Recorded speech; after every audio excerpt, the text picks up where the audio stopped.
Masih kembali karena kurang. Saya suruh hari ini sini. Saya lihat saja. Saya lihat sebentar. Saya lihat. Saya lupa ya namanya.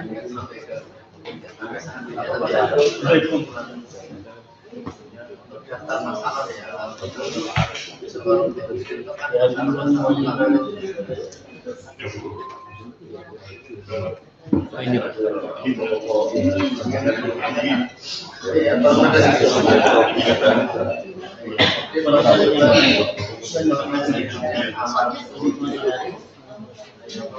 oh ini ayahnya, ibunya. Yang ibunya.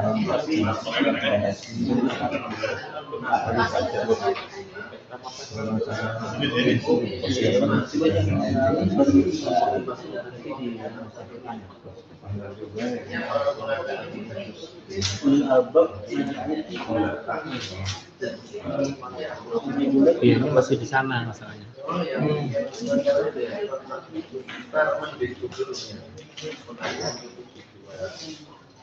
Harusnya pakai ini, harusnya pakai ini. Yaitu 90 Saya. Ya, Muhammad Hidayat. Iya.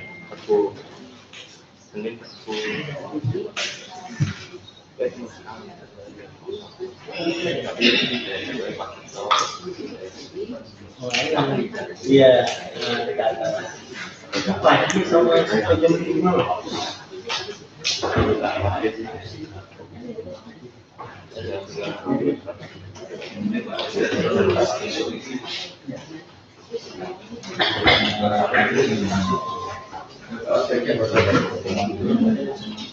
Balapan ya.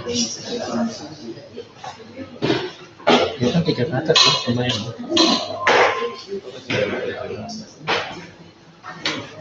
Dia ikut remote yang itu.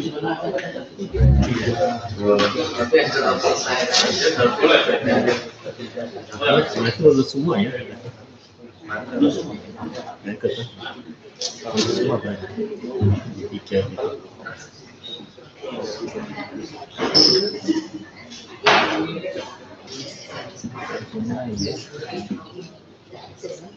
Ya hampir selama nggak ada satu yang 13 sama dia satu kali agak 4.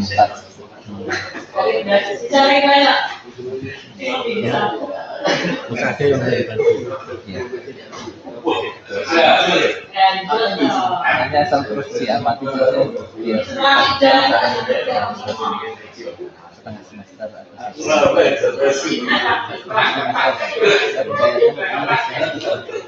tribulan ya asal tidak sampai muka satu semester. Tapi analisis setiap mahasiswa berbeda-beda ya. Saya coba lihat kajiannya. Kayaknya satu remaja belum baru yang ke pertama kayaknya. Kedua juga belum.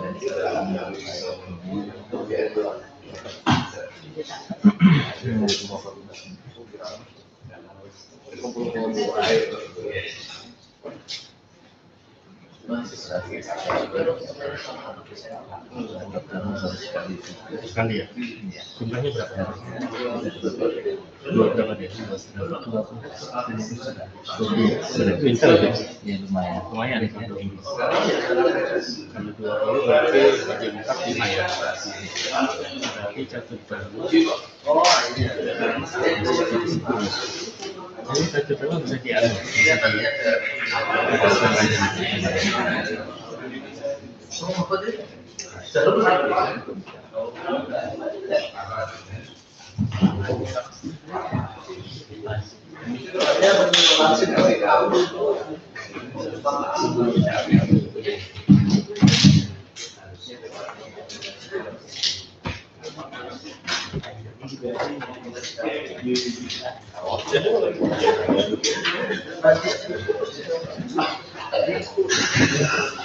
Bismillahirrahmanirrahim.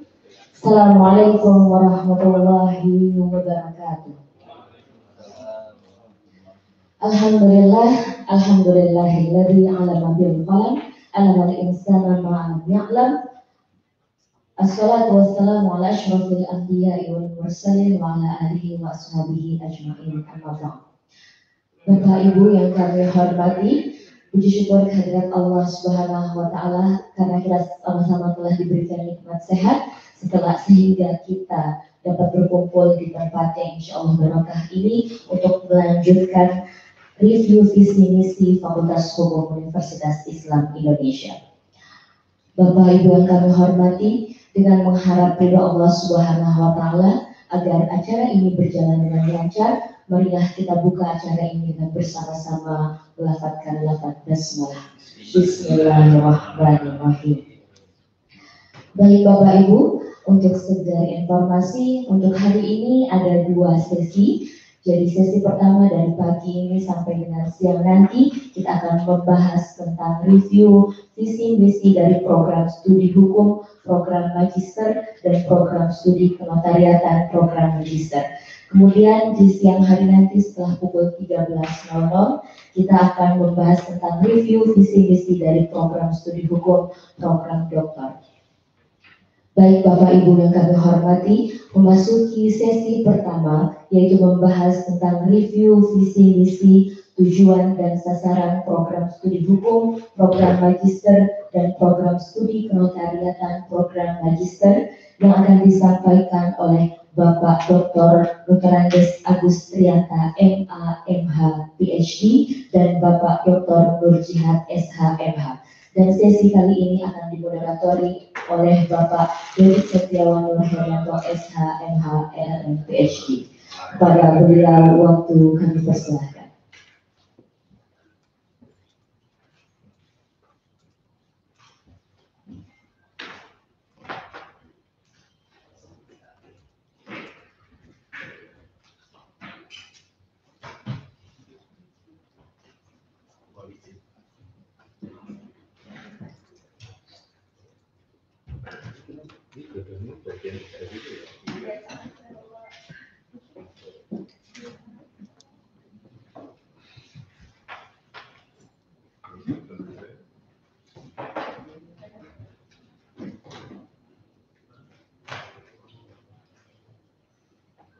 Bismillahirrahmanirrahim. Assalamualaikum warahmatullahi wabarakatuh.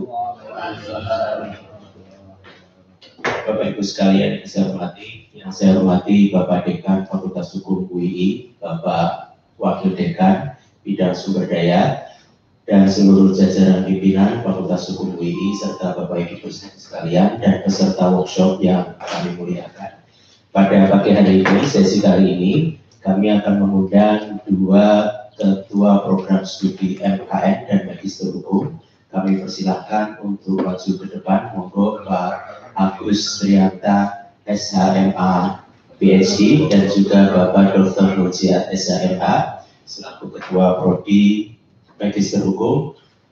Nanti akan diawali oleh Pak Kaprodi Magister Hukum terlebih dahulu untuk menyampaikan visi misi serta sasaran yang ada di Magister Hukum. Kebetulan Magister Hukum dan Magister Kenotariatan mungkin dalam beberapa tahun yang akan datang akan diakreditasi oleh Bank PT, dan kita pun juga sedang mempersiapkan sertifikasi atau akreditasi di tingkat internasional. Langsung saja tanpa banyak mengulur waktu, kami persilakan kepada Pak Agus SHMA PhD untuk menyampaikan paparan terkait dengan visi misi Magister Hukum. Minta tolong.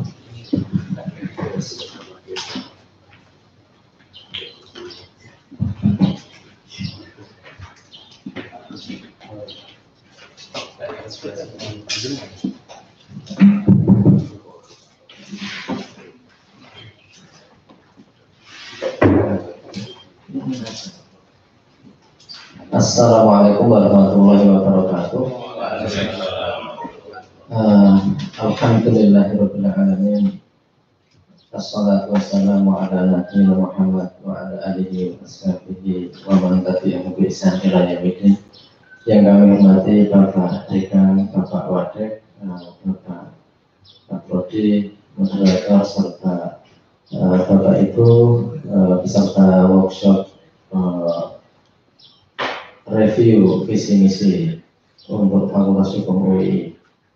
Alhamdulillah pada sesi ini kita mulai masuk untuk program magister, magister hukum dan magister kenotariatan, atau nama lengkapnya program studi ilmu hukum program magister ya, dan program studi ilmu hukum program kenotariatan.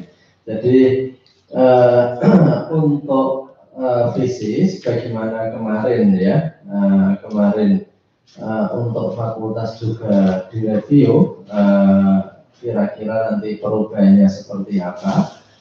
Ini untuk visi dari Magister Hukum UI, ini sebagaimana rumusan yang terakhir adalah sama redaksionalnya, hampir mirip dengan fakultas, tetap menggunakan kata kunci rahmatan lil alamin dan risalah Islamiyah. Jadi terwujudnya program Magister Hukum UI sebagai rahmatan lil alamin yang berkomitmen pada risalah Islamiyah, unggul di tingkat nasional dan internasional, serta menjadi rujukan di bidang pendidikan, penelitian, pengabdian masyarakat dan dakwah Islamiyah.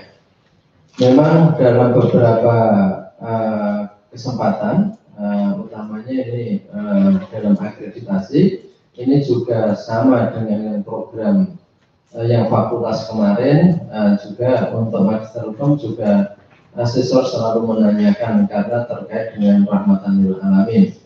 Meskipun kemarin sudah disampaikan bahwa terkadang asesor menanyakan, walaupun nanti setelah ditunjukkan registranya itu menjadi jelas, namun kalau sasarannya juga masyarakat umum, ini sebenarnya memang kurang fleksibel juga.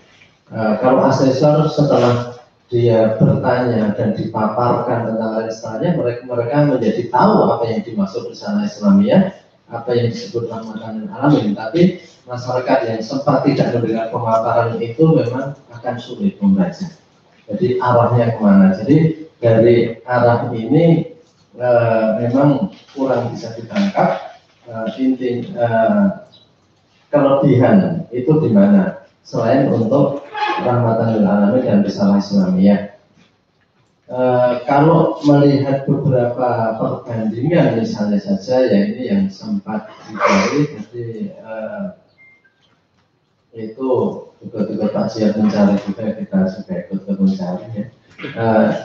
Kalau memang di perguruan tinggi yang hebat-hebat di dunia, misalnya saja ya, ini sekedar kita lihat di internet saja. Jadi ini untuk Cambridge itu dia mengatakan ini our mission, tapi dia sebut dia gabung malah misinya dulu. Our mission is to unlock people's potential. Misi kami adalah untuk membuka ya potensi manusia with the best learning and research solution, dengan cara harus selalu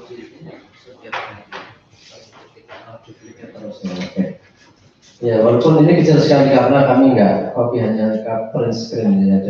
Jadi ini contohnya saja, tapi ini contoh di tingkat universitas. Jadi memang our mission is to unlock people's potential with the best learning and research solution. Misi kami adalah membuka potensi orang dengan pembelajaran dan riset, dengan pembelajaran terbaik dan solusi-solusi penelitian. Itu saja. Ini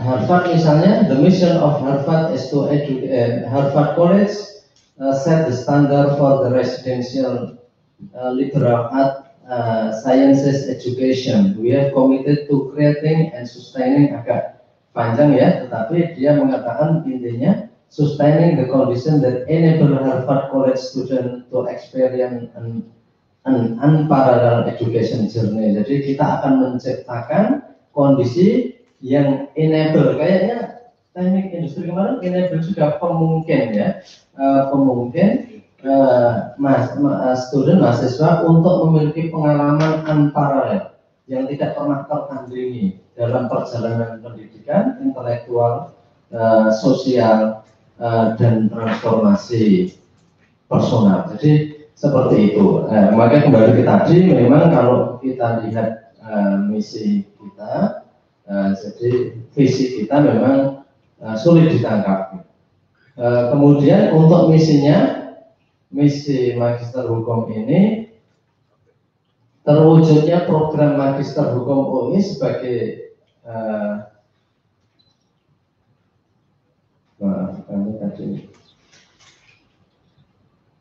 ini kembali lagi, kalau kita lihat di yang saya lihat di Gajah Mada ya, menjadikan program studi Magister Hukum sebagai pusat pengembangan, pengkajian dan penerapan ilmu hukum bisnis dan hukum kenegaraan. Kenegaraan serta menghasilkan lulusan dengan kemampuan mengembangkan dirinya menjadi praktisi yang profesional. Jadi di Gajah Mada dibedakan hukum bisnis dan hukum kenegaraan. Hukum kenegaraan itu bisa jadi maksudnya berbagai macam hukum-hukum itu ya. Jadi ada pidana perdata atau gimana, tapi seperti itu. Kita lihat satu lagi contohnya di Pajajaran. Karena UNS sama Undip itu tadi trouble under construction ya, baru diperbaiki, nggak bisa diakses. Nah ini Pajajaran, ini mengembangkan pembelajaran menjadi program studi Magister Hukum yang unggul dalam bidang hukum tata negara dan hukum bisnis transnasional. Kalau UGM bisnis dan hukum kenegaraan, kalau Pajajaran ini hukum tata negara dan hukum bisnis transnasional. Jadi memang langsung disebut spesifiknya. Memang kalau kita lihat tadi ini sangat umum sekali, menyelenggarakan pendidikan hukum yang mampu merespon visinya ya, terwujudnya program Magister Hukum UI sebagai rahmatan lil alamin yang berkomitmen pada risalah Islamiyah. Jadi di sini memang tidak muncul kita itu mau menuju ke hukum yang seperti apa, memang tidak muncul di visinya. Jadi kalau tanpa berpretensi bahwa kita itu apologi ya, tapi memang setiap asesor rata-rata juga bertanya. Jadi membaca ini belum jelas arahnya kemana. Yang kedua, misinya menyelenggarakan pendidikan hukum yang mampu merespon. Misi ini ya artinya mengikuti visi ya, perkembangan hukum di tingkat nasional dan internasional. Kemudian yang kedua, menyelenggarakan penelitian hukum multidisipliner dan atau komparatif. Ketiga, menyelenggarakan pengabdian masyarakat untuk tujuan menciptakan masyarakat yang sadar hukum dan bermartabat. 4, menyelenggarakan dakwah Islamiyah dalam rangka menyebarluaskan ilmu hukum dan nilai keislaman. Untuk misi saya kira dapat dipahami ya, dapat dipahami dengan mudah arahnya seperti apa. Tujuan menghasilkan lulusan yang menguasai teoritis dan dasar hukum, ada kriteria intelektual. Yang kedua, menghasilkan lulusan yang memiliki keahlian sesuai kompetensi ilmunya, kompetensi profesional dalam bidang ini ya, ada ke-8 bidang: hukum bisnis, tata negara, sistem peradilan pidana, ekonomi Islam, agraria, HAM, kesehatan serta internasional. Yang ketiga, menghasilkan lulusan yang memiliki perkembangan hukum tingkat nasional dan internasional, kriteria wawasan global. Dan keempat, menghasilkan lulusan yang berintegritas tinggi, berlandaskan nilai keislaman, kriteria keislaman. Jadi ada kriteria intelektual, kriteria profesional, kriteria wawasan global, dan kriteria keislaman. Kalau untuk tujuan seperti itu. Jadi monggo nanti kita mengidentifikasi masalah-masalah yang nanti dapat dibawa kepada perubahan visi dan kurikulum pada tahapan selanjutnya ya. Paling tidak pada pagi hari ini nanti ada hal-hal yang dapat diangkat. Sasarannya kita belum bisa mengadopsi atau kita tidak bisa mengadopsi sepenuhnya dari sasaran universitas karena memang untuk magister ada hal-hal yang tidak pas ya. Seperti misalnya waktu tunggu ya, waktu tunggu lulusan itu kita tidak masukkan. Jadi sasaran mahasiswa dengan kelulusan tepat waktu minimal 90%. 2. Menguasai teori hukum keilmuan dengan nilai mata kuliah teori hukum dan filsafat hukum dengan nilai A minimal 90%. Lulus dengan IPK minimal 3,5 berjumlah 90%. 4. Menguasai perkembangan permasalahan hukum yang bersifat global ya, yang ditunjukkan dengan nilai A untuk mata kuliah hukum pembangunan dan politik hukum 70% minimal. Jumlah dosen tamu asing minimal 5%. Dosen dengan artikel internasional di jurnal internasional 30%. Nilai kinerja mengajar belum NKD kita, masih NKMD. Nilai kinerja mengajar nilai 3,25 minimal 9%. Keterlibatan mahasiswa dalam mengikuti kegiatan internasional minimal 4%. Menguasai kompetensi keislaman dengan mata kuliah ulil adab nilai A minimal 70%. Jadi itu visi misi tujuan dan sasaran. Dan untuk melengkapi nanti masukan-masukan yang akan diberikan, sedikit saya tambahkan untuk kurikulum ya. Sebenarnya walaupun memang belum sempurna, tetapi kita sudah ada rumusan kurikulum KKNI. Walaupun belum sempurna dan RPS juga sudah hampir 100%. Yang kemarin dibahas oleh Bu Nani adalah bahwa memang mata kuliah kita itu kita masih mengikuti Permendikbud tahun 2014 yang kemudian 2015 sebenarnya sudah diralat, tapi kita tetap nggak bisa langsung merubah. Jadi semester 1 18 SKS kita ketambahan satu mata kuliah baru Islam ulil adab. Semester 2 18 SKS. Semester ketiga BKU itu 18 SKS dan kemudian untuk tesis itu 6 ini tesis itu ya kalau di sini ditulis 36 SKS. Ini karena kita menyesuaikan jumlah totalnya menjadi 72. Ini yang kemarin dikritik harusnya dikembalikan lagi ke jumlah awal. Dulu sebelum ini kita 40. Ketika itu setelah muncul peraturan Mendikbud tahun 2014 yang ditindaklanjuti juga dengan surat peraturan dari rektor, memang kemudian rektor ada peraturan universitas yang menyatakan jumlah untuk magister maksimal 72. Karena kita ketika itu juga studi banding ke UGM juga, kemudian ke Undip, dan kita banyak bertukar pikiran dengan Prof. Andi di UNS, akhirnya kita rubah jadi 72.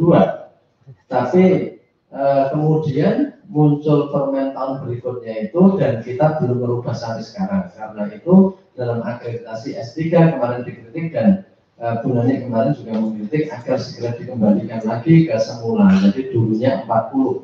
Sehingga tesis itu dulu hanya 6 SKS, sekarang jadi ini tesis itu 36 SKS sendiri. 36 SKS dipecah menjadi seminarnya 8 SKS, penelitiannya 10 SKS, lalu ujian tesis akhir 8 SKS, publikasi karya ilmiahnya 10 SKS. Jadi sebenarnya ini juga cuma penggelembungan yang tadinya nggak dinilai kemudian dinilai. Jadi itu untuk kurikulum. Dan seperti tadi kita sampaikan, divisi misi kita nggak ada untuk mainstreaming atau pemunculan unggulannya itu hukum apa itu tidak. Walaupun UGM tadi memunculkan, Pajajaran juga memunculkan gitu ya. UPH kami nggak dapat visinya, hanya mendapat kurikulumnya juga memunculkan. Tetapi kalau kita semua BKU dibuka. Tapi perlu nggak nanti kita memberikan penegasan bahwa yang kuat di mana gitu ya. Memang ini masalah-masalah yang nanti kita harapkan Bapak Ibu memberikan masukan sehingga nanti akan ada daftar masalah yang bisa kita kumpulkan, karena seperti disepakati di awal kemarin kita nggak bisa mengeksekusi hari ini bahwa visi harus berubah seperti apa, karena ternyata perlu mengundang stakeholders dan sebagainya. Kemarin Bu Ratna sudah menjelaskan dokumen perubahan harus dilengkapi dengan semua masukan yang ada. Karena itu paling tidak pada kali ini kita bisa mengumpulkan masukan sebagai masalah yang akan kita jadikan bahan untuk peninjauan visi misi dan berikut perubahan peninjauan kurikulumnya. Demikian yang bisa kami sampaikan. Kami kembalikan kepada Pak Nurdin selaku moderator. Baik, terima kasih Pak Agus Setianta yang sudah menyampaikan visi misi serta sasaran baru dan perkembangan perubahan kebijakan di tingkat pusat. Dan selanjutnya untuk mempersingkat waktu kami persilakan kepada Pak Dr. Mujihad SMH untuk menyampaikan visi misi serta sasaran itu yang ada pada program studi Magister Penotarian. Kami persilakan.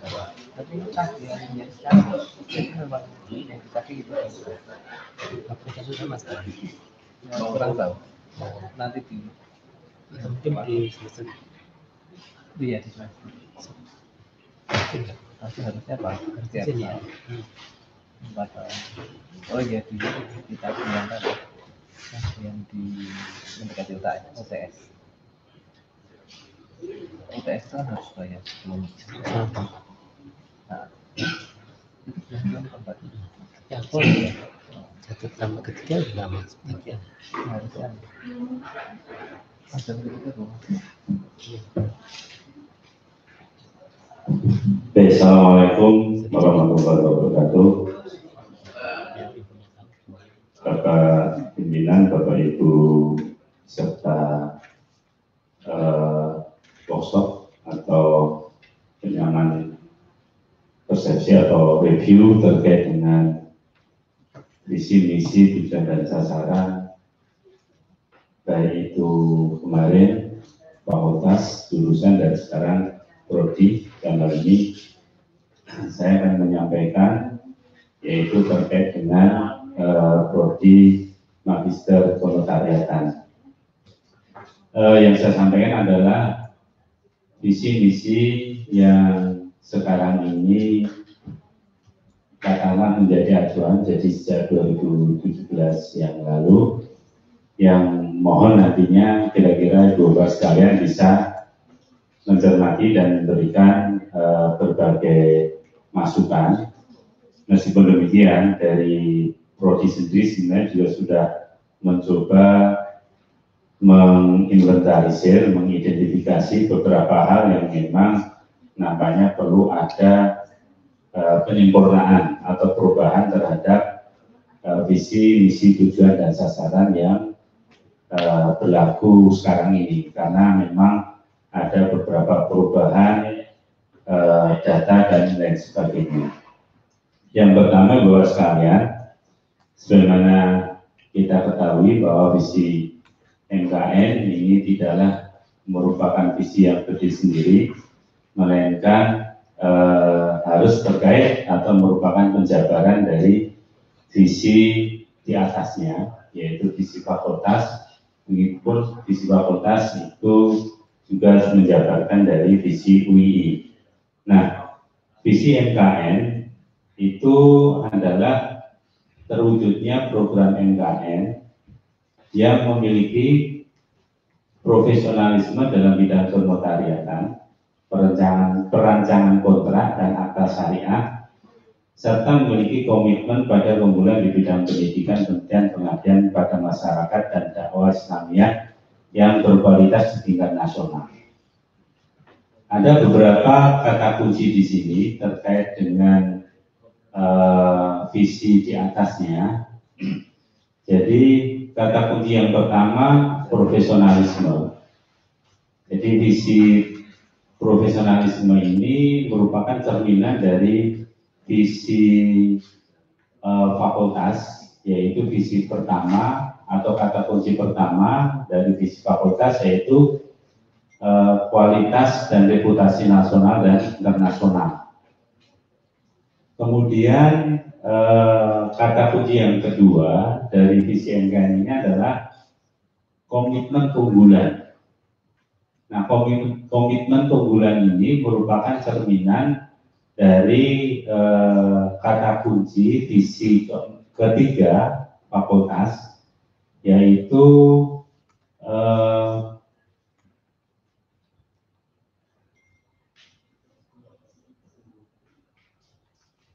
merupakan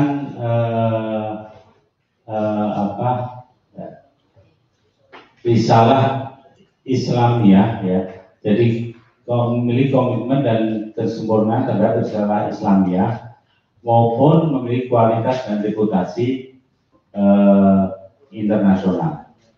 Nah, kemudian yang tingkat nasional ini merupakan cerminan dari visi fakultas, yaitu reputasi nasional. Meskipun kalau kita kaitkan dengan visi universitas, di mana ada kata kunci yang kelima, yaitu level negara maju, setingkat universitas yang berkualitas negara maju, ini yang memang terkait dengan visi MKN, kita tidak menurunkan itu. Jadi kita hanya menurunkan visi fakultas, yaitu memiliki kualitas dan reputasi nasional.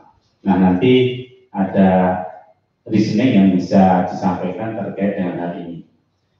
Kemudian di Bapak sekalian, kalau kita coba bandingkan dengan visi MKN di perguruan tinggi lain, ada beberapa kesamaan. Misalkan UGM itu merumuskan visi MKN-nya adalah menjadi lembaga pendidikan di bidang profesi notariat yang berbasis pada bidang akademis dan profesi yang lulusannya dapat bekerja secara profesional, bermartabat, dan berjiwa Pancasila, mengabdi pada kepentingan kemakmuran bangsa. Unpad, Universitas Pajajaran, itu visinya adalah menjadi prodi magister penotariatan yang unggul dalam penguasaan ilmu hukum dan keterampilan hukum kenotariatan. Adapun Undip itu terwujudnya pendidikan penotariatan yang unggul dan berkualitas dalam bidang profesi dan pengembangan ilmu hukum. Nah, ada beberapa kesamaan di sini, Bapak sekalian. Yang pertama adalah semua menegaskan bahwa mungkin yang disebut juga dengan ciri keilmuannya, Pak, ya, yaitu bidang profesi penotariatan. Jadi memang sudah fokus magister penotariatan ini adalah arahnya ke bidang profesi penotariatan.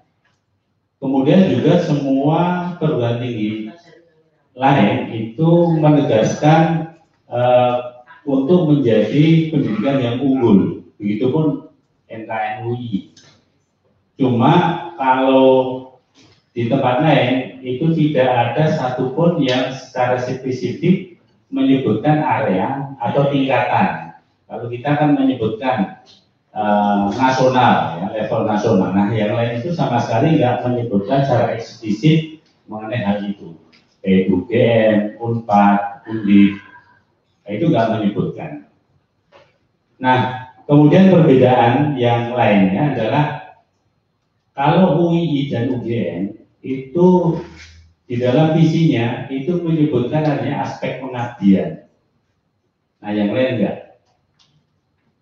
Sedangkan yang lebih spesifik, UII yang ini mungkin menjadi ciri pembeda dengan yang lainnya adalah adanya spesifikasi aspek syariah. Meskipun bisa kita diskusikan, saya sendiri berpandangan istilah akta syariah mungkin perlu dikaji kembali dengan tidak mengurangi. Sebenarnya yang dimaksud substansi sini adalah mungkin ya adalah akta yang berbasis atau sesuai dengan prinsip syariah. Karena nomenklatur akta syariah ini bisa menjadi perdebatan apakah memang ada akta syariah itu. Tapi kalau substansinya adalah akta yang sesuai dengan prinsip syariah, saya kira memang ini perlu kita tegakkan. Saya sendiri sepakat dengan hal itu. Nah, kemudian juga rumusan visi UI ini memang paling panjang kalau kita lihat dibandingkan dengan visi MKN lainnya. Dan barangkali perlu kembali dicermati ulang agar visi ini bukan hanya jelas dan realistis, tapi juga rumusannya lebih lugas.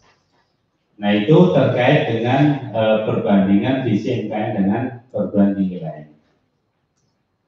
Kalau kita melihat profil lulusan, Ibu sekalian, karena di dalam penyusunan visi, misi, tujuan, sasaran, itu pun sebenarnya tidak ada salahnya kalau kita menggunakan bottom up ya, atau secara induksi gitu, melihat sebenarnya apa sih yang ingin diluluskan. Nah, di dalam profil lulusan yang telah ditetapkan, prodi MKN ini bermaksud atau bertujuan menghasilkan lulusan yang berintegritas dan profesional. Jadi ini yang ingin dicapai, yaitu lulusan yang berintegritas dan profesional, di mana dalam lulusan yang berintegritas dan profesional itu memiliki landasan atau nilai-nilai keislaman, keuniversalan, kebangsaan, dan kemandirian, sehingga nantinya dia akan mampu baik sebagai praktisi kenotariatan maupun sebagai akademisi. Nah, kalau melihat profil lulusan ini memang arahnya kita ingin lulusan MKN nanti itu tentu yang pokok dan faktanya mengdemikian, yaitu menjadi notaris, meskipun atau yang tepat sebenarnya praktisi kenotariatan, karena pekerjaan notaris, pekerjaan terkait dengan lulusan notariat atau magister kenotariatan ini bukan hanya nanti menjadi notaris, tapi bisa menjadi PPAT, bisa juga menjadi juru lelang kelas 2. Nah, adapun misinya, jadi di dalam rumusan yang sekarang ini ada 3 misi. Pertama adalah menyelenggarakan pendidikan magister kenotariatan yang berorientasi pada pengembangan akademik dan profesionalisme di bidang kenotariatan, perencanaan kontrak, dan akta syariah. Nah, ini bisa kita diskusikan Bapak sekalian, apakah kalau kita sudah merumuskan pengembangan akademik dan profesionalisme di bidang kenotariatan, apa perencanaan kontrak dan akta syariah itu sebenarnya tidak include di situ. Tapi ini masih wacana saja. Sehingga sebenarnya kalau kita ingin memasukkan prinsip-prinsip syariah, lebih baik dirumuskan sendiri. Jadi misalkan ada tambahan itu, yaitu mengintegrasikan prinsip-prinsip syariah ke dalam pendidikan notariat. Ini sekedar diskusi dan seterusnya. Jadi menyelenggarakan penelitian dan menyelenggarakan pengabdian dan dakwah Islamiyah. Adapun tujuannya, yang pertama ini adalah merupakan kriteria intelektual, yaitu menghasilkan lulusan yang menguasai keilmuan hukum serta memahami perkembangan hukum di bidang kenotariatan yang berwawasan global. Kemudian menghasilkan lulusan, ini kriteria profesional yang kedua ini, yaitu menghasilkan lulusan yang profesional unggul dalam bidang kenotariatan dan perencanaan kontrak dan akta syariah. Dan yang ketiga adalah kriteria keislaman, yaitu menghasilkan lulusan yang berintegritas, berlandaskan nilai-nilai keislaman, dan dapat memberikan layanan hukum pada masyarakat. Kemudian sasarannya ada 10 Bapak sekalian. Cuman memang ini sama berdasarkan fakta. Terakhir ada beberapa hal yang perlu dirumuskan ulang. Jadi misalkan saja IPK. IPK itu sejak meluluskan hingga sekarang ada sekitar 130-an kalau tidak salah, itu IPK-nya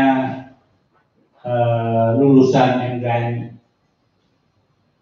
kalau di rata IPK-nya itu adalah 3,326, 3,3 lah kalau dibulatkan. Nah, sedangkan kita membuat sasaran minimal 3,5. Nah, ini yang mungkin juga perlu dikaji ulang, apakah kayaknya agak berat untuk 3,5. Dan tetapi untuk nilai A, Bapak sekalian, menguasai teori-teori ilmu hukum dengan nilai mata kuliah teori hukum, filsafat hukum, dan politik hukum A minimal 60%, ini faktanya sebenarnya kita sudah di atas itu, yaitu 70%. Nah, ini antara beberapa yang barangkali nanti akan kita usulkan untuk diubah. Jadi ini rancangan perubahannya gitu, tetapi masih mungkin kemudian kita kaji kembali. Saya kira itu saja karena yang dia sampaikan. Mohon masukannya. Terima kasih. Assalamualaikum warahmatullahi wabarakatuh. Waalaikumsalam warahmatullahi wabarakatuh. Terima kasih Pak Mujihad. Saatnya sesi selanjutnya adalah menerima masukan dari Bapak Ibu sekalian terkait dengan visi misi dan sasaran mutu yang sudah disampaikan, baik untuk prodi Magister Penotariatan dan untuk Magister Hukum. Kami persilahkan Bapak Ibu sekalian. Oke, monggo Pak Mukmin. Saya bukan mau bahas ini. Gini, saya cuma mau menyampaikan. Silakan. Nampaknya acara kita ini kan serius nih. Tapi saya lihat dari kemarin itu Kaprodi S1 itu nggak ada, Sekprodi S1 itu nggak ada. Kemana? Padahal yang kita mau visi misi itu mereka yang akan menjalankan. Jadi saya melalui Pak Dekan, nanti Pak Dekan akan ngomong, saya dikritik Pak Mukmin gitu ngomong, nah gitu. Karena nggak ada dari kemarin, ini acaranya acara yang apa gitu. Periode udah ngumpul dari kemarin, Pak Jawahir, Profesor Jawahir ini dari kemarin ada di sini. Aku lebih hebat S1 itu ketimbang dokter dan gitu. Itu aja. Marah saya karena kita semuanya sampai jam 6 kemarin di sini, setengah 6 ya. Yang lainnya lagi ngamen di luar. Saya dengar kayak gitu. Itu aja. Pakai tiket enggak? Lebih bagus lagi kalau tunjukin apa nih. Tetap saya juga nggak mau datang lagi. Yang menyampaikan prodi yang ganti kereta. Apa? Yang ganti. Betul. Ada lagi Bapak Ibu sekalian. Oke, monggo Bu Karin. Maaf ini kok izin tekam. Matur saya mohon maaf terlambat. Saya dari jam 9 dari rumah. Jadi ya sampai sini kayaknya baru 15 menit kita. Tadi ada yang lain gitu ya. Yang sudah mati Pak. Apa yang saya tanyakan itu dua-duanya sih. Kalau Pak Agus tadi kan sampai kepada sasaran mutunya ya Pak Agus ya, sampai pada sasaran itu. Nah saya tadi begini, ada satu hal yang dari kemarin itu saya ingin sampaikan juga. Tidak apa-apa sih sebenarnya kita mengintip ya dari visi misi perguruan tinggi lain. Kalau Pak Ji tadi, biasanya saya manggil Mas Ji. Mas Ji biasanya. Mas Ji. Kalau bahasa akrabnya ya Kang gitu lah. Tadi kan menyebut bahwa di penotariatan UGM itu ada kata Pancasilanya ya. Nah kenapa kok ada kata, benar ya? Saya nggak kelihatan soalnya. Itu kan karena memang visinya UNIF, kemudian fakultas itu ada kata Pancasila semua. Karena UGM memang mengukuhkan diri sebagai kampus Pancasila, begitu kan ya. Nah, ini kan sebenarnya sama dengan kita yang ada kata rahmatan lil alamin, sehingga saya pikir kok kita fokus saja misalnya bertanya lebih detail lagi, apa sih maksud rahmatan lil alamin, bertanya kepada kemarin Pak Rektor misalnya, kemudian turunannya ke bawah itu sampai mana. Kalau untuk mencapai kata rahmatan lil alamin itu ada 5 indikator misalnya, maka sebenarnya kita kan bisa menggunakan 1 atau 2 indikator untuk masuk di dalam penjelasan dari kata rahmatan lil alamin. Jadi kita nggak usah takut dengan kata rahmatan lil alamin itu seperti yang disampaikan oleh Bu Prof. Sefri kemarin, gitu. Itu yang pertama. Kemudian yang kedua, saya lihat tadi dari MKN maupun dari MH, kok sepertinya ngenyang sarmut ya? Ngenyang, nawar.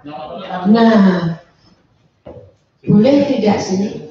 Singkinyang tadi waktu tunggu 3 bulan kalau di MH. Kemudian IPK kalau tidak salah, saya mohon maaf nggak ketok tenang, Pak Ji, karena PowerPoint-nya bagus. Itu rahasia. Nah, jadi bisa nggak sih ditawar? Setahu saya nggak bisa. Tapi barangkali kalau dari sasaran mutu target-target yang rinci di Pak Agus tadi, sebenarnya kan kita bisa membagi dalam rentang waktu.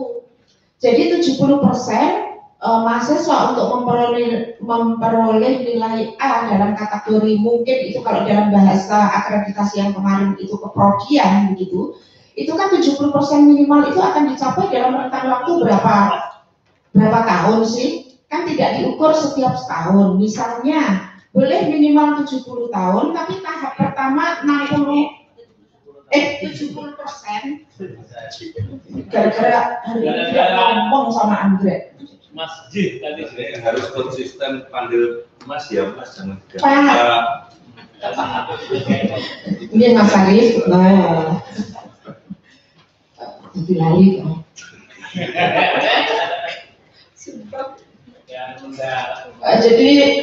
Jadi kan ini sasaran mutu tuh Pak Agus sebenarnya kan dia boleh sampai tahap 1 periode kan. Jadi sasaran mutunya itu kan tahapan periode. Misalnya Pak Agus tadi mencantumkan untuk mata kuliah keprodian apa tadi itu ya, yang ini mahasiswa akan memperoleh nilai A minimal 70%. Nah 70% itu kan akan dicapai dalam waktu 1 periodenya Pak Agus. Sehingga di awal sudah lewat ya di awalnya. Ya misalnya itu berarti kan ada, kalau sasaran mutu ada bagian yang terpenuhi, itu kan sebenarnya bisa dari universitas itu kan minimal sekian, boleh kok dinaikkan gitu. Dinaikkan menjadi 78 misalnya 75, sehingga kalau misalnya tahun pertama sudah memenuhi, tahun kedua bisa dinaikkan, itu yang kalau sudah memenuhi. Tapi kalau yang belum memenuhi, boleh tahun pertama itu diturunkan terlebih dahulu sehingga target pencapaian pada 1 periode itu tercapai gitu. Jadi nggak usah ditawar-tawar untuk 3,5 atau itu, setahu saya sih seperti itu. Satu lagi boleh saya kok gini ya, kata-kata profetik itu mungkin nggak ya masuk di dalam magister maupun kenotariatan. Misalnya kalau untuk membuat akte gitu ya, untuk yang akta. Iya, kadang-kadang maaf ya Pak Dodi, ini ganggu Mas Mukmin ini ganggu.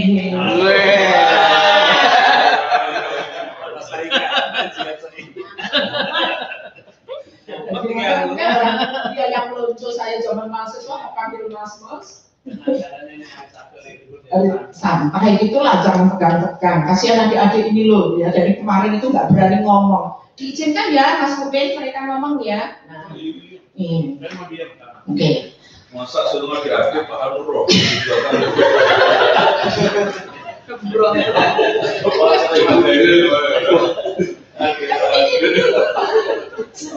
Ayo. Jadi kan profetik. Kalau itu masuk kan sebenarnya apa ya?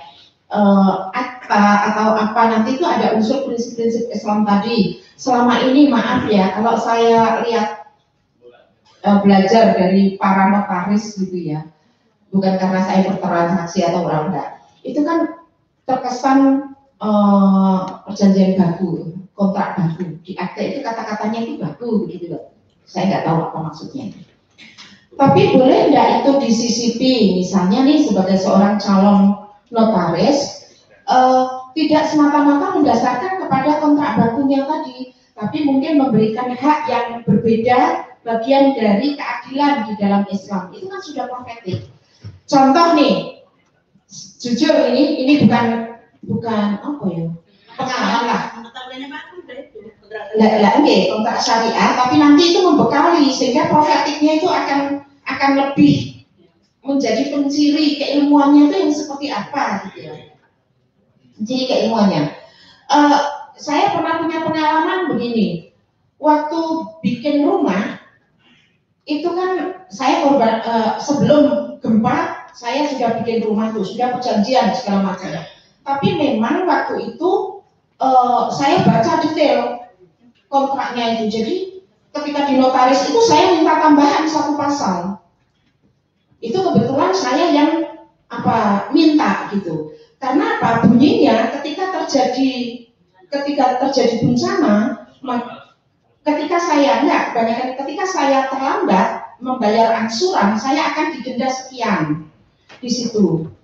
Kemudian ketika terjadi bencana, maka developer boleh menunda pengerjaan itu sesuai tidak sesuai dengan yang seharusnya, boleh menunda. Itu saya baca seolah-olah memang rinci, Pak. Tetapi itu memang dari satu pihak yang menguntungkan developer. Kemudian saya tambahi pasal-pasal. Saya minta kepada notaris itu tolong ditambahkan satu pasal. Kalau saya melakukan keterlambatan pembayaran, saya setuju untuk didenda 5% waktu itu atau 10% dari angsuran. Tetapi ketika developer itu tidak mencapai target dari bulan-bulan itu, memang saya sudah tetapkan bulan sekian saya bayar sekian. Saya minta pasalnya agar ditambah developer dikenai sanksi, dan saya minta 1% dari harga rumah. Begitu. Dan itu betul terjadi. Kemudian pasal tambahan lainnya, ketika terjadi bencana, developer paling lambat dia kan hanya satu pasal boleh melakukan boleh tidak tepat waktu, gitu kan? Tapi saya minta tidak tepat waktunya itu harus ada batas waktu. Dan terjadilah gempa itu, sehingga kemudian saya lumayan kuat posisi saya gitu. Artinya itu kan ketika kita sadar akan pasal-pasal. Nah, bisa nggak dengan profetik itu notaris itu memberikan penjelasan sedetail-detailnya. Kadang-kadang kalau saya di depan notaris itu mau cari cepat banget gitu kan, ujuk-ujuk begini dan nah itu maksud saya seperti itu. Jadi profetiknya itu ada pada sikap nantinya dia bisa memberikan betul-betul berada di posisi tengah untuk memberikan perlindungan antara pihak pertama dan pihak kedua. Baik, terima kasih Bu Karim. Ada lagi dari Bapak Ibu sekalian yang mau memberikan masukan? Baik, saya kira kita tampung terlebih dahulu. Tadi ada dua masukan dari khususnya. Bapak dia mau apa? Ada masukan, oke, monggo Bapak dia.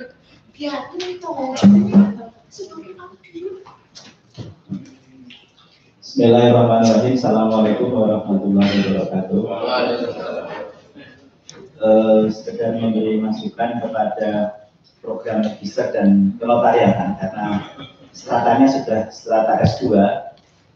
Kemarin sempat kita ngobrol dengan Bu Nani bahwa di S2 itu juga masih mengukur keterserapan di lapangan kerja. Tapi di sisi lain sebenarnya mereka juga disekolahkan oleh instansi yang sudah berdinas. Jadi kalau keterserapan kerja maka ada ukurannya untuk yang S2 berapa persen gitu ya. Kemudian bagi yang sudah dinas maka dia seberapa banyak dia memberikan pengaruh positif terhadap urusan dinasnya di instansinya. Nah ini mungkin perlu dicantumkan di dalam pengukuran output atau outcome-nya gitu. Kemarin yang sudah dijelaskan dengan Gunani kan terkait dengan output itu hanya ukuran lulusan yang berkualitas, IP, kemudian lama studi, predikat kelulusannya. Nah, tapi dikaitkan dengan outcome, pengukurannya seberapa besar ketersapan di lapangan kerja dan seberapa besar manfaat yang sudah diberikan untuk instansi. Kemudian yang kedua, visi misi itu sepemahaman saya yang pernah disampaikan oleh Pak Nandang ya, itu harus ada kejelasan, kemudian ada kerealistikan dan ada keterkaitan antara visi dan misi. Saya tadi belum menangkap keterkaitan antara visi dan misi, kemudian capaiannya mungkin bisa lebih dijelaskan. Terima kasih. Assalamualaikum warahmatullahi wabarakatuh. Ada lagi Bapak Ibu sekalian, kami persilakan. Oke, baik. Jadi tadi ada beberapa masukan, khususnya terkait dari Bu Karim. Yang pertama terkait dengan konsistensi penggunaan kata Pancasila di UGM. Itu juga perlu kita mengkaji ulang dan menguasai lebih lanjut konsep rahmatan lil alamin yang ada dari visi misi universitas sampai ke tingkat fakultas dan prodi-prodi. Kemudian yang kedua itu terkait dengan ciri keilmuan profetik yang sebenarnya itu bisa menjadi gambaran awal untuk perubahan visi misi ke depan. Dan untuk Pak Bagia tadi sepertinya masukan ya Pak Kim terkait dengan ukuran keterserapan kerja dan juga perlu juga dipertimbangkan bahwa ada sebagian besar mahasiswa S2 itu yang sudah bekerja sebelum mereka mengambil S2 di Magister Hukum dan Magister Kenotariatan. Tetapi ada beberapa pertanyaan yang sepertinya harus dijawab oleh Pak Agus. Monggo Pak Agus, kami persilakan. Iya, terima kasih. Yang Bu Karimah tadi sebenarnya ada 3 poin Pak Dudi. Satu poinnya adalah untuk sasaran mutu dari universitas itu jangan turun. Kalau bisa hanya di tahun pertama berapa, tapi tahun kedua dan ketiga yang intinya jangan menawar turun dari standar universitas. Terima kasih. Kemudian yang perlu untuk rahmatan lil alamin ini memang betul. Jadi berbagai pertanyaan itu di situ dan universitas sebenarnya sudah punya terjemahan. Tapi maksud kita bahwa entah nanti gimana, memang kata-kata rahmat saja menurut saya ya. Kalau rahmatan lil alamin frasa itu memang terlalu multitafsir. Boleh universitas-universitas atau fakultas lain itu mungkin menggunakan kata Latin, sebagaimana jurnal kita juga ada kata-kata Latinnya untuk menunjukkan tradisi ilmu. Kita pun boleh ada kata Arab menurut saya, tapi tidak terlalu panjang, mungkin menjadi rahmat bagi seluruh alam atau apa, atau seluruh dunia. Nah, jadi karena saya dulu pernah mengusulkan juga rahmatan lil alamin ini ketika dari universitas itu, karena lil alamin itu jamak dari alam, itu semesta alam, bukan hanya alam dunia, tapi alam gaib, alam malakut, alam malaikat, alam barzah itu. Dan itu tidak punya sama ukur untuk mengukur rahmatnya di alam barzah itu kayak apa? Rahmatnya di alam malakut. Jadi alamin, karena memang Nabi itu diutus untuk seluruh alam itu. Maka ditunjukkan kan, Nabi pernah sholat dan yang makmum para jin. Nabi pernah di saat tidak ada hujan dia kok basah, ditanya, wahai Rasulullah kok basah dari mana? Saya baru pulang dari alam jin.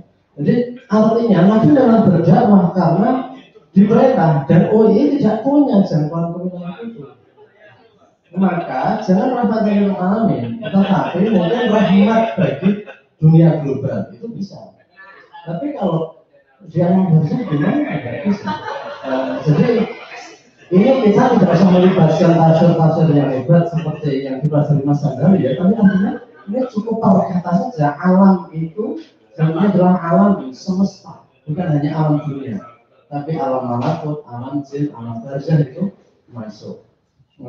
Jadi itu memang bisa seperti itu. Karena itu kalau mau mengabadikan Arabnya atau sebagai kata kunci keislaman, sebagaimana tadi berbagai perguruan tinggi mengabadikan kata-kata dalam bahasa Latin untuk menunjukkan pertautannya dengan tradisi keilmuan masa lalu, saya kira tidak apa-apa. Tapi yang memang mudah dimaknai. Kemarin nggak ngomong direktor nih. Karena kesempatannya sedikit sekali.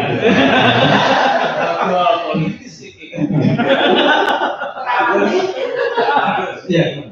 Saya kira dulu Pak Agus juga tahun 2005 kita juga sudah mendiskusikan soal itu dan ada dokumennya yang sudah dimasukkan, termasuk Pak Agus juga bicara soal rahmatan lil alamin. Iya. Dalam kaitannya dengan visi universitas. Dokumennya masih ada dan Fakultas Hukum yang kemarin terakhir tahun 2000 untuk statuta 2017 sudah memasukkan tentang rahmatan lil alamin itu yang perlu pengkajian lebih dalam, apakah tentang istilah itu lebih sederhanakan, lebih mudah rahmat bagi umat manusia atau rahmat bagi umat manusia dan lingkungannya dan seperti itu sudah pernah, sehingga ada dokumennya, sehingga Pak Agus juga pernah menyampaikan itu. Persoalannya cuma satu, kalau ini sudah dianggap given oleh yayasan terus bagaimana gitu? Itu problemnya saya kira ada di yayasan gitu.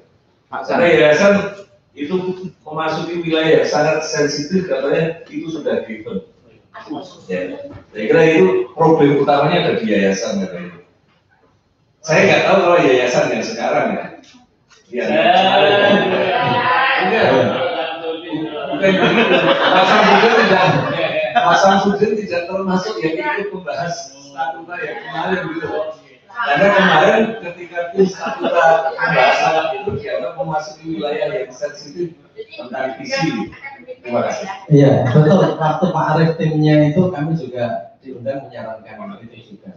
Jadi Pak Omen kami bisa jalan-jalan. Oke.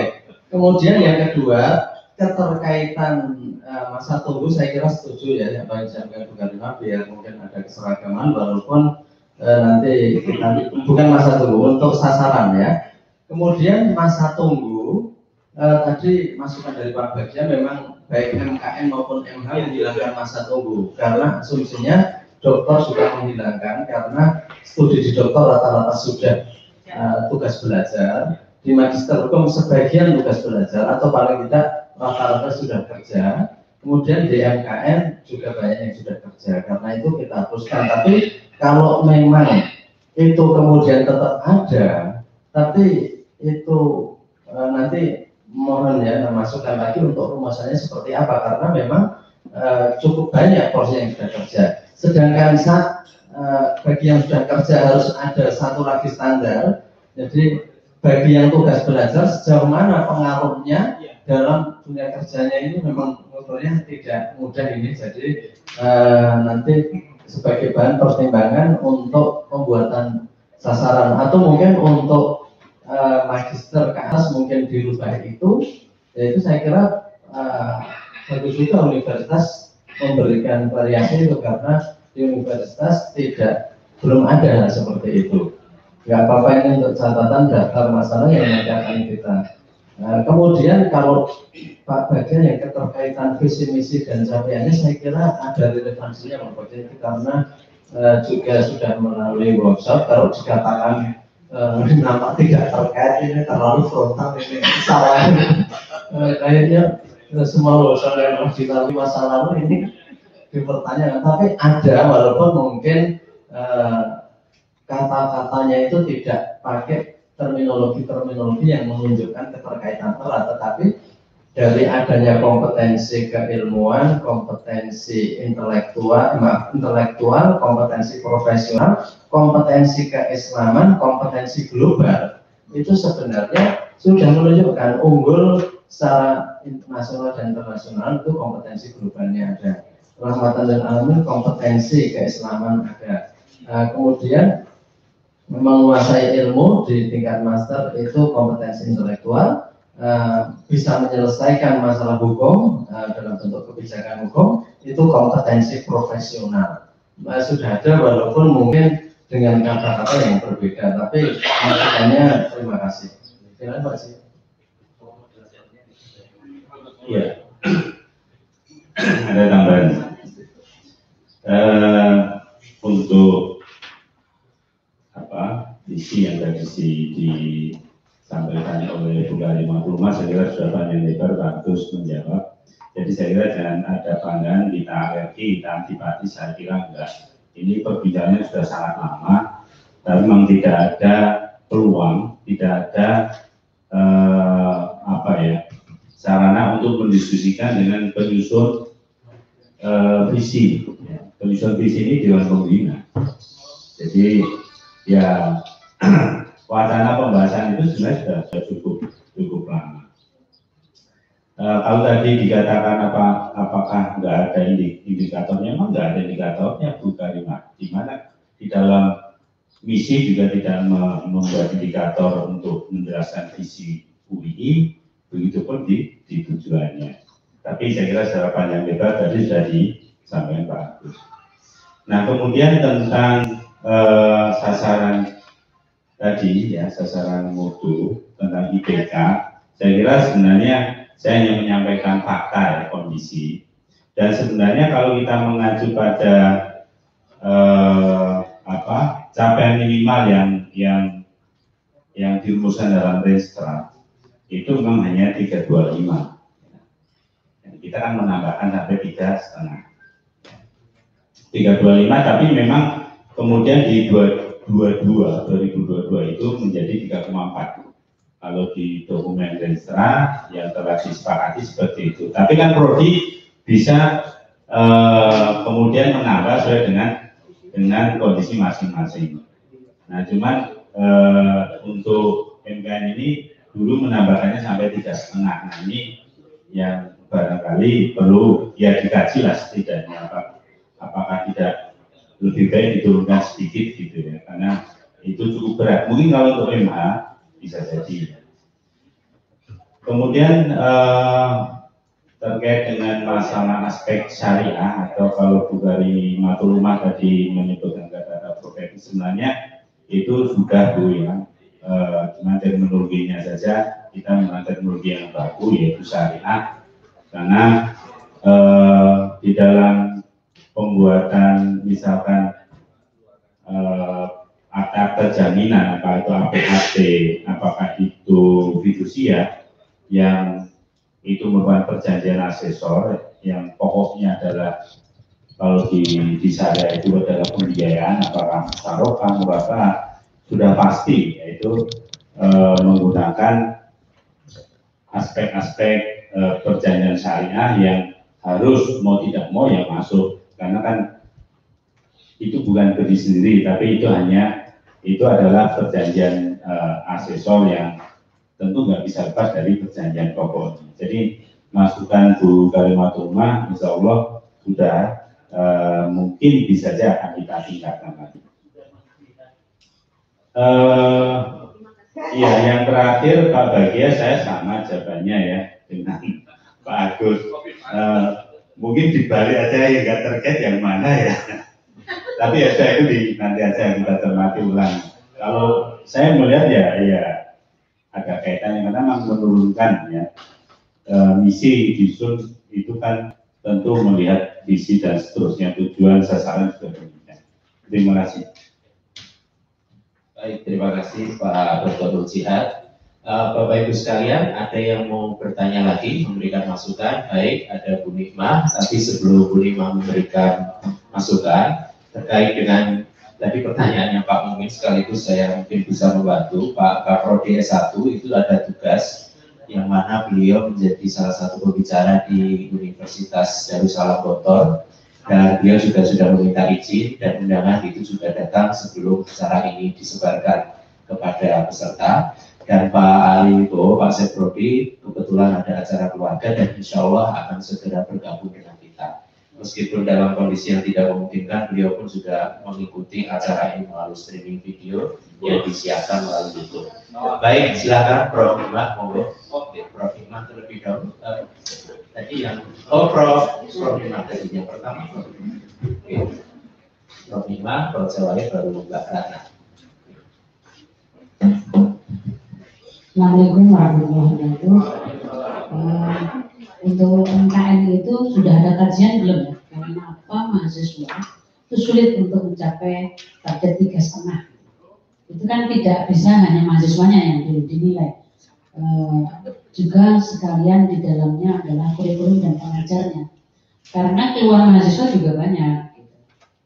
Ada misalnya yang mengatakan ini nilainya sulit sekali untuk mencapai pada posisi yang mereka inginkan. Atau memang mahasiswanya sebenarnya input yang masuk ke kita itu anak MKN yang berbeda jauh dengan anak MH. Anak MH itu relatif lebih bagus ininya. Nah, dan itu keluhan hampir di semua program notariat. Prof. Adi pun juga di UNS bercerita seperti itu. Teman-teman di Undip juga bercerita seperti itu. Dan kebiasaannya anak MKN itu hampir semua MKN juga kayak gitu. Kalau untuk belajar tuh males. Prof. Adi selalu cerita di UNS itu mau digenjot berapapun itu yang nggak mau, dia pokoknya yang penting lulus.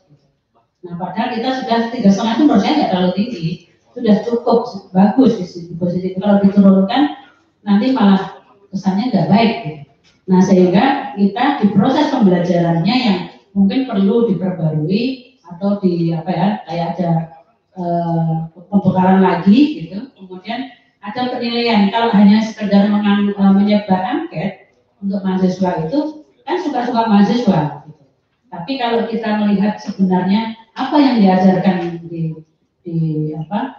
oleh dosen itu mungkin menarik. Dulu kan pernah ada di MH ya, mahasiswa itu komplain karena dosen ini dimajar di 3 mata kuliah itu bahannya sama gitu. Sehingga bingung ini sebenarnya sedang mengajar mata kuliah yang mana. Besoknya lagi beda mata kuliah tetap itu yang disampaikan, beda lagi tetap itu. Gitu. Nah itu dulu kan ada masukan juga seperti itu. Jadi mungkin memang ketika akan membuat Pak Jihad akan membuat ukuran tadi itu IP berapa itu mungkin juga tidak hanya pada mahasiswanya, tapi juga pada kurikulum dan pengajarnya. Begitu kan mungkin MH juga perlu begitu. Selama ini kan masih kita nyebarnya angket untuk respon mahasiswa ya terhadap ini. Jadi begini, ada anak-anak MKN UGM itu yang belajar justru sama anak-anak MKN UI karena memang di sana sudah tidak ada praktek dom-dom itu tidak ada gitu kan. Di UI kan masih Prof. Aji apalagi ya, Pak Habib Aji itu masih yang notaris zaman dahulu itu masih dipraktekkan sehingga anak-anak itu datang belajar. Kok di kami itu nggak ada loh yang kayak gini, gitu. Tapi teorinya ada, tapi dipraktekkan nggak ada. Nah, udah nggak apa-apa, belajar aja sama mereka. Yang penting kan dapat ilmunya. Gitu. Jadi ada plus minusnya. Gitu. Mungkin itu masukan. Terima kasih. Assalamualaikum warahmatullahi wabarakatuh. Terima kasih Prof. Hikmah. Prof. Sewali, monggo. Baik, Assalamualaikum warahmatullahi wabarakatuh. Pertama, sejak hari kemarin setelah mengikuti Ibu Nani, saya kira kita mendapat masukan-masukan yang mencerahkan bagi rencana visi misi dan pencapaian atau sasaran yang kita akan buat. Kemudian yang kedua itu terkait kita ke dalam. Tadi saya dengar dari Pak Ketua Jurusan, Pak Dr. Arif Setiawan. Jadi kalau memang kata-kata rahmatal lil alamin itu seperti yang dipahamkan oleh Pak Agus, itu menjadi sesuatu yang tidak realistik ketika kita kaitkan dengan kajian keilmuannya, akademiknya, ataupun rasionalitasnya. Oleh sebab itu, kendati itu dipen dari Badan Wakaf, kalau Badan Wakafnya salah ya betul kan. Dan sejak dulu saya kira fakultas hukum itu salah satunya mempunyai fungsi untuk meluruskan itu.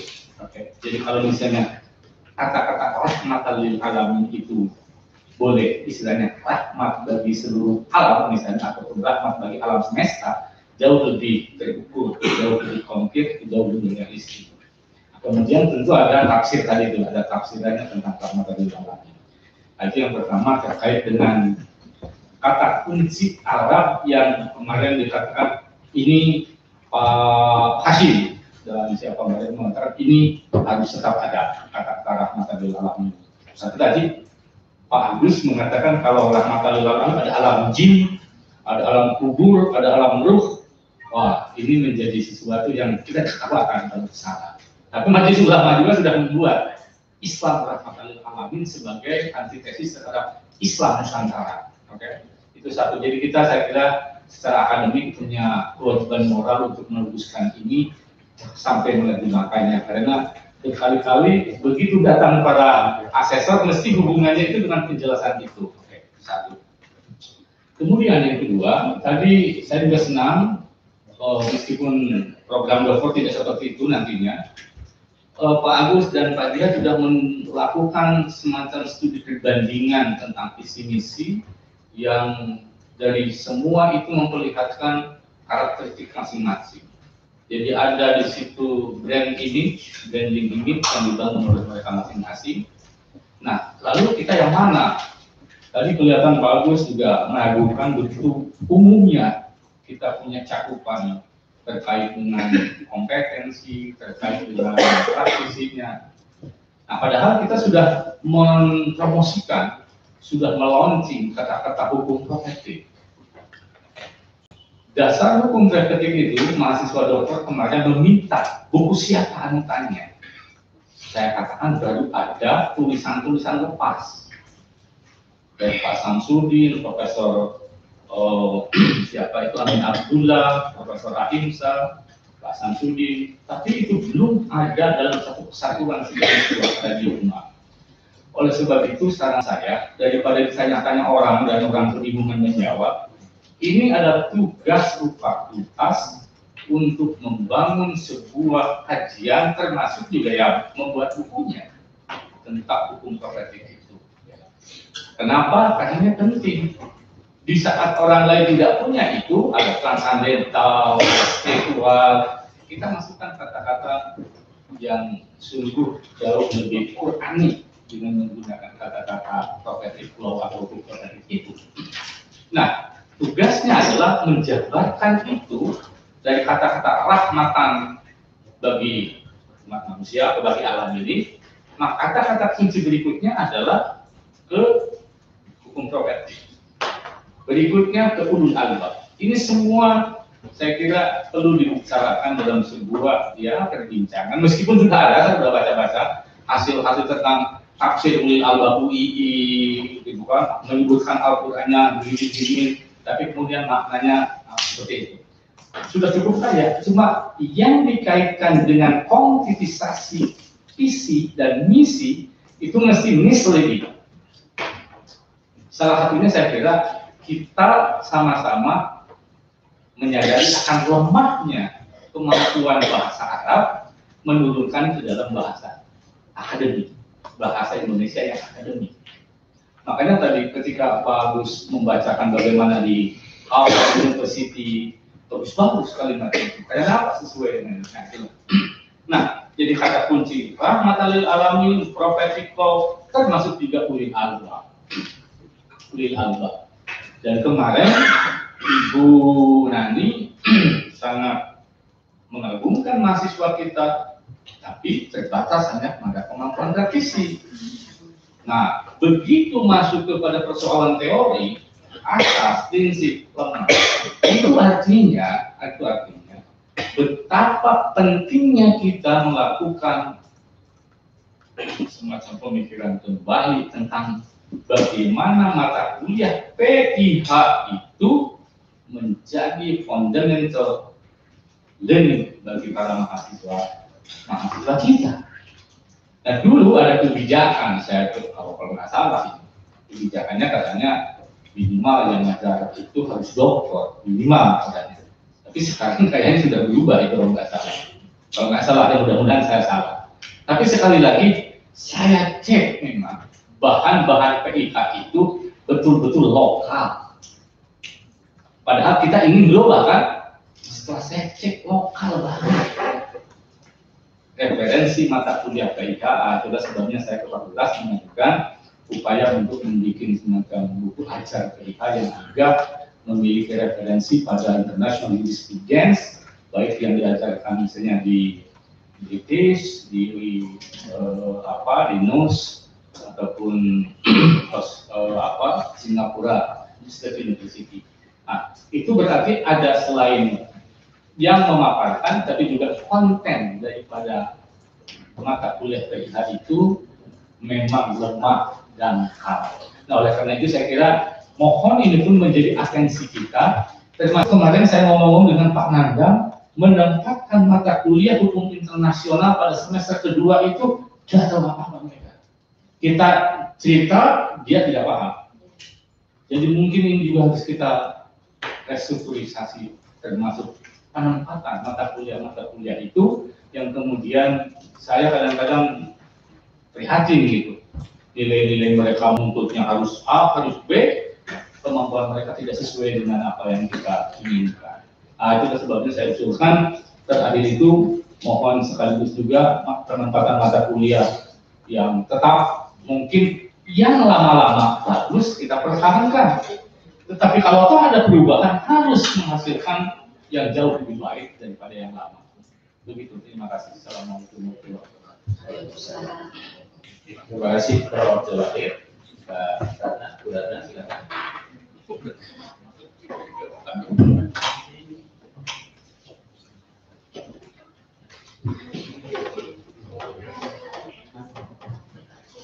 Assalamualaikum warahmatullahi wabarakatuh. Sudah nggak apa-apa. Memberikan masukan saja Pak. Yang pertama, mungkin kita perlu menyepakati unsur visi itu ada apa saja. Kalau saya cermati dari perkembangan dari kemarin, sepertinya kita mau tidak mau harus memiliki 3 unsur yang di-require, yang disyaratkan oleh Burang akreditasi yang baru. Plus 1 jika itu kita mau menambahkan visi unit gitu. Jadi unsur visi yang dipersyaratkan di Burang itu menurut saya ada 3.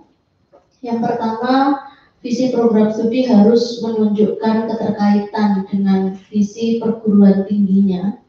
Jadi entah nanti kita mau menyepakati di FH setidaknya keterkaitan itu apakah menggunakan kata rahmatan lil alamin, rahmat semesta alam, atau risalah Islamiyah, yang apa seperti itu.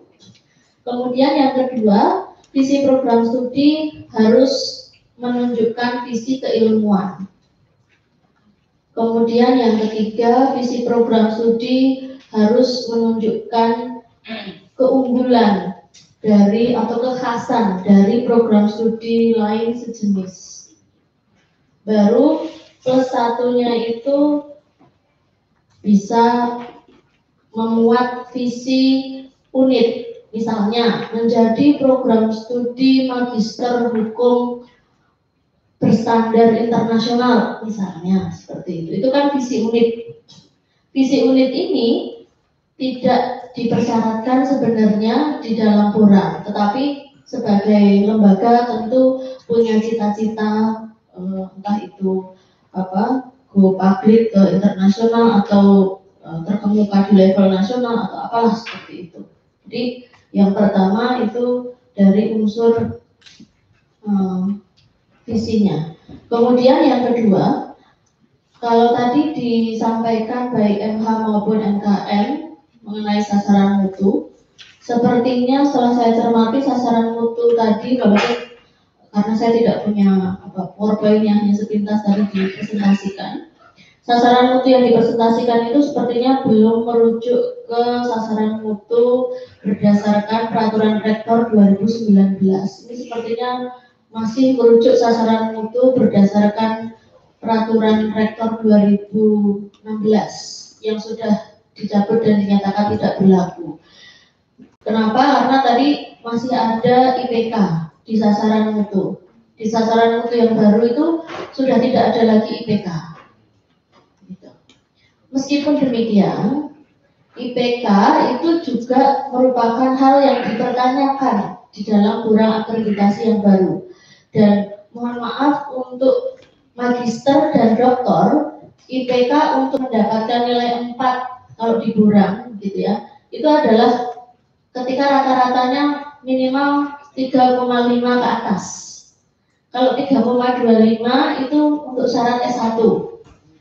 Tetapi sekali lagi memang sasaran mutu yang dibuat universitas tahun 2019 itu dikeluarkan kalau tidak salah sekitar bulan Mei, ya Mei atau Juni 2019, yang di situ pada waktu bulan itu belum keluar matrik penilaian akreditasi 9 kriteria, yang itu baru keluar sekitar bulan akhir Oktober atau awal November 2019. Artinya sasaran mutu yang dibuat oleh universitas di tahun 2019 itu belum disesuaikan dengan matrik penilaian Burang yang baru seperti itu. Saya kurang tahu di UNIF mau disesuaikan dengan penilaian Burang yang baru atau tidak, kan biasanya Pak Jihad yang ngusut juga gitu ya. Kemudian untuk waktu tunggu itu memang ini masih ditanyakan di sasaran mutu universitas gitu ya, maupun di sasaran mutu program studi yang sudah ditetapkan oleh UNIF di Peraturan Rektor 14 tahun 2019 itu. Waktu tunggu itu ada di Burang akreditasi 9 kriteria juga, hanya ditanyakan di level S1 Pak gitu. Jadi untuk level magister dan level doktor, waktu tunggu itu tidak lagi ditanyakan di Burang akreditasi. Tapi kenapa kok masih ditanyakan di sasaran mutu yang ditetapkan melalui peraturan rektor? Sekali lagi karena sasaran mutunya ditetapkan terlebih dahulu sebelum Burang akreditasi 9 kriteria itu keluar seperti itu. Nah, kembali lagi mungkin dari sini kita bisa mengusulkan ke rektor begitu ya untuk mengubah peraturan rektornya. Jadi ternyata ada perlakuan yang berbeda memang berdasarkan Burang untuk level S1, magister dan doktor. Kemudian yang terakhir, mungkin akan lebih baik juga jika pimpinan dalam hal ini Kaprodi, MH maupun MKN juga menengok makna dari tiap kata yang ada di visi yang sudah ditetapkan di tahun 2017. Termasuk pada waktu itu kita juga melakukan acara serupa seperti ini, menghadirkan dosen, menghadirkan teknik dan yang lainnya seperti itu. Stakeholder semuanya diundang dalam rangka review visi misi, dan di dokumen tahun 2017 itu sudah diberikan makna setiap kata. Yang saya masih ingat makna setiap kata untuk visi misinya fakultas dan makna setiap kata untuk visi misi program sarjana. Mungkin bisa ditengok lagi, misalnya makna unggul itu apa, makna rahmatan lil alamin itu apa, seperti itu. Jadi biar pada kesempatan kali ini tuh kita tidak berangkat lagi dari nol. Karena pada waktu itu seingat saya Prof. Jawahir juga sudah memberikan kriteria atau apa ya, ciri-ciri rahmatan lil alamin itu apa saja. Waktu itu beliau sudah memberikan itu, kemudian itu juga menjadi catatan seperti itu. Terima kasih. Terima kasih Bu Ratna. Oke, Pak Dirwan, monggo. Pak Kori bisa dibantu Pak. Atau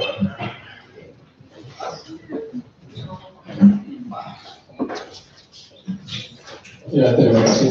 Jadi sebelum ditegur Pak Momen saya sudah ngomong, kalau Pak Momen ditegur Pak Momen itu pasti. Saya cuma sedikit saja yang disampaikan Pak Agus tadi mengenai rahmatan lil alamin, sepenuhnya benar apa yang disampaikan Pak Agus. Jadi lil alamin itu maknanya seluruh alam. Kalau dalam tafsirnya siapa yang Ahmadiyah itu, Maulana Muhammad Ali, itu selain Allah adalah alam. Selain Allah adalah alam. Sorry disebutkan Agus tadi. Jadi kata Mas Sadar itu istiqraqil jinsi, seluruh alam yang menempel pada alam ini. Tetapi begini, saya kira kita sudah cukup lama berdebat tentang itu, Dan kita sudah menyepakati bahwa itu merupakan ciri pembeda kita dengan universitas lain. Lil alamin itu masih dekat. Dan satu hal lagi yang penting adalah paling tidak walat juga. Karena itu merupakan pesanan dari nenek moyang kita. Tapi begini Pak, saya setuju masih tetap bertahan dengan kata itu, karena itu pada akhirnya adalah lil alaminnya itu disesuaikan dengan konteks kita masing-masing. Kalau kita sebagai warga WI di bidang hukum, lil alaminnya berarti memberikan rahmat sesuai dengan profesi kita di bidang hukum untuk kemaslahatan masyarakat itu.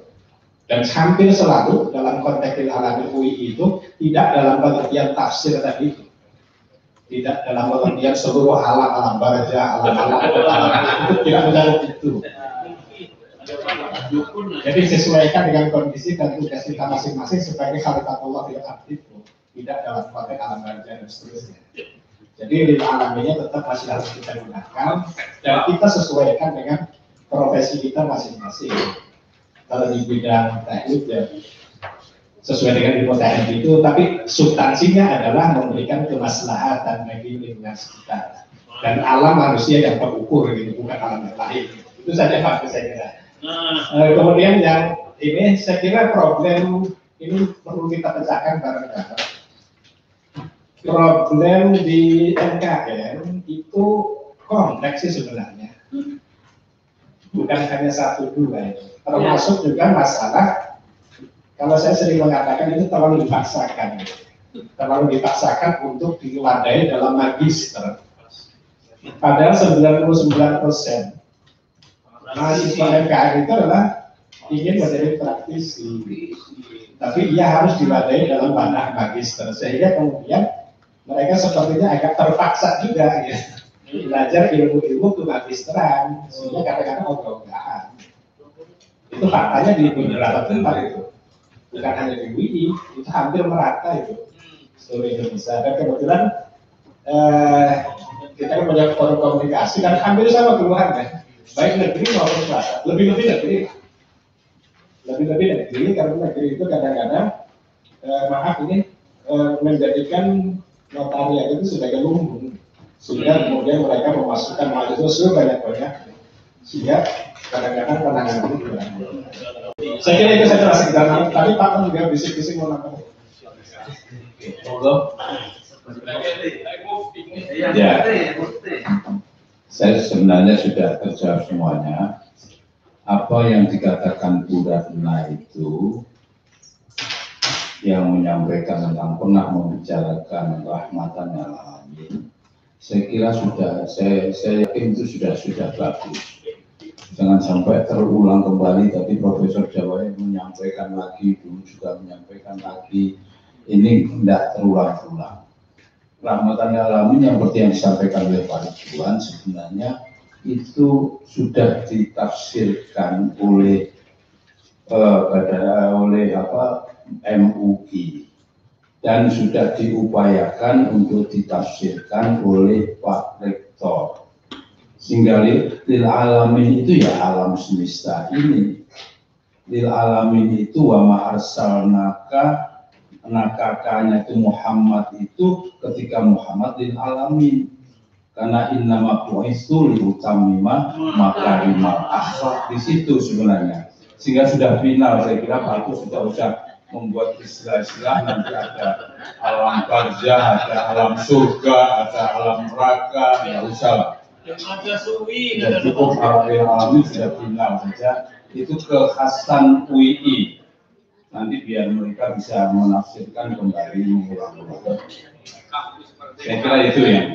Saya hanya menggarisbawahi apa yang disampaikan oleh Pak Ridwan tadi, Bu Ratna, lil alamin itu kalau fakultas hukum lil alamin kaitannya dengan persoalan-persoalan alam hukum itu sendiri.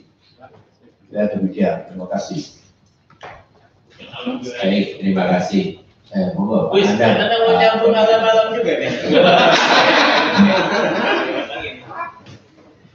Assalamualaikum warahmatullahi wabarakatuh. Alat Empire. Ya betul kamu ini, saya masih nyambung rahmat ngalamin.